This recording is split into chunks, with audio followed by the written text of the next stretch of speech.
think with things like drug epidemic in Fiji, we only look at how many people are being affected by drugs. We don't actually look at the why. For example, when we have a headache and we take, our first instinct is to take Panadol because obviously the headache goes away. But we never sit down and ask ourselves, why do we have that headache in the first place?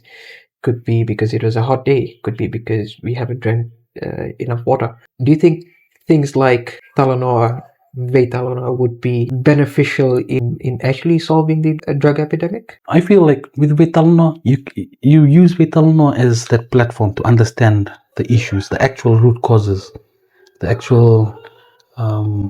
What do you think is the issue? Well, for me, I grew up. I had, in my past, I had issues with, drugs. Following when I was when I was younger. I was lost and things like that. For me personally, it was that, feeling pain, feeling left out, not knowing my place in society, and in my family as well. So I feel like that's something that could be a root cause for a lot of people.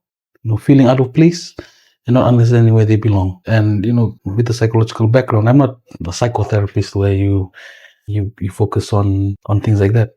But as a psychologist, I feel like, and you've talked about it, you've talked about it perfectly about finding the root causes. A root cause, I feel, for a lot of people is the pain, not understanding their place. And so using Veitalanoa as that platform to actually identify, what really is causing this is a great start. But then we need to start actually doing the work.